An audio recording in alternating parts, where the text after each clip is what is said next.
मनीष कश्यप तो जेल के अंदर चले गए, लेकिन उनके परिवार की जो बदहाली हो गई है, जो स्थिति खराब हो गई है, वो आपको जानना चाहिए। समझिए तो उनका जो घर जो था उनका गांव वाला, उसको पुलिस उखाड़ के लेकर चली गई थी। यहाँ तक कि नल से लेकर के चापाकल और चम्मच तक पुलिस लेकर चली गई थी। और उसके बाद जब मनीष कश्यप का केस चल रहा था, तो उस केस को लड़ने के लिए जब पैसों की कमी पड़ी, तो उनके भाई ने कई बीघे जमीन को गिरवी रख दिया। और उसके बाद समझिए कि भाई कहते हैं कि हमने अपने आप को 5 साल तक के लिए गिरवी रख दिया है, इस तरीके से कि मैंने जितना हो सका था सब पैसा उठा लिया और मनीष कश्यप के केस में लगा दिया। लेकिन उसके बाद अब हाई कोर्ट जाने का मेरे पास हिम्मत नहीं है, अब पैसा नहीं है, और पिता जो है वो अपने आत्मदाह करने की बात कर रहे हैं। मतलब ये कि वो अब अपने आप को आत्मदाह करने की बात करने लगे हैं। और ये तमाम चीजें उनके भाई कह रहे थे। भाई ये कहते हैं और रोने लगते हैं कि बताइए, जो लड़का लड़ रहा था देश के लिए, जो लड़का लड़ रहा था बिहार के लोगों के लिए, उस लड़के के साथ ये होना क्या सही है? मनीष कश्यप के भाई कहते हैं कि मेरे दादाजी जो थे वो अंग्रेजों के साथ लड़ाई में लड़े थे, मेरे पिताजी जो हैं वो कारगिल युद्ध में लड़े थे, और मेरा जो भाई है वो अपने राज्य के लिए, अपने लोगों के लिए, अपने देश के लिए, अपने भ्रष्टाचारियों के खिलाफ लड़ाई लड़ रहा था। लेकिन उसका परिणाम क्या मिला कि उस पर एनएसए लगा दिया गया। उनके भाई कहते हैं कि बताइए ना, एक पत्रकार के ऊपर या फिर यूँ कहे तो एक फौजी के बेटा के ऊपर एनएसए लगाना जायज़ है क्या?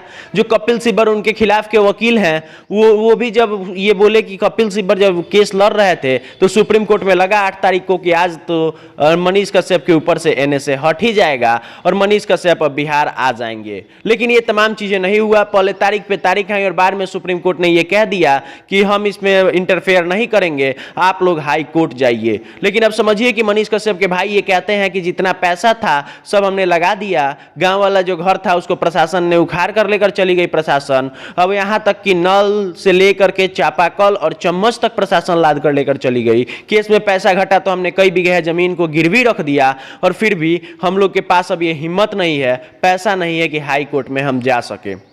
अब समझिए कि वो मनीष कश्यप जो लोगों की आवाज बनता था, वो मनीष कश्यप जो लोगों के लिए अपनी जान निछावर करने को तैयार रहता था, भ्रष्ट नेताओं की आंखों में आंखें डालकर सवाल करता था, भ्रष्ट अधिकारियों की आंखों में आंखें डालकर सवाल करता था, वो मनीष कश्यप को आज सलाखों के पीछे भेज दिया गया है, देशद्रोह का मुकदमा दर्ज कर दिया गया है। और अब समझिए तो मनीष कश्यप अगले 11 महीनों तक वहीं पे मदुरई जेल में ही सड़ेंगे।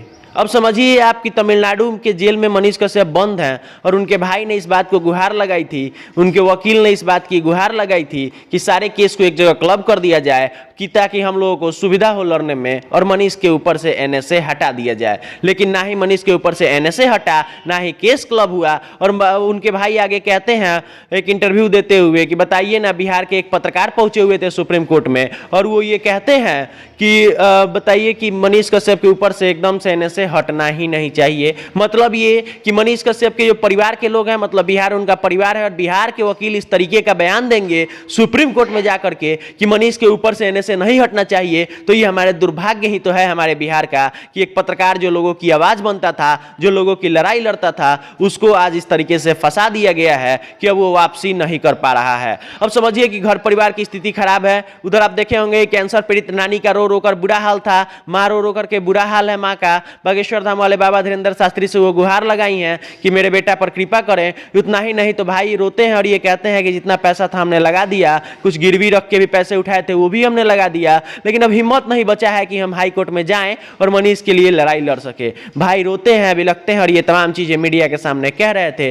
तो लगा कि आपको ये बताना चाहिए कि वो मनीष जो लोगों की आवाज बनता था, उस मनीष की आवाज बनने की हमें जरूरत है, तो सारे लोग आखिर पीछे क्यों हट रहे हैं। बाकी वीडियो बड़ा ना हो, हम समाप्त करते हैं। आपको ये इन्फॉर्मेशन देना जरूरी था, इसलिए हमने ये वीडियो बनाया। मेरा नाम पीयूष था, कैमरे के पीछे हमारे साथी विशाल खड़े थे। बहुत बहुत धन्यवाद।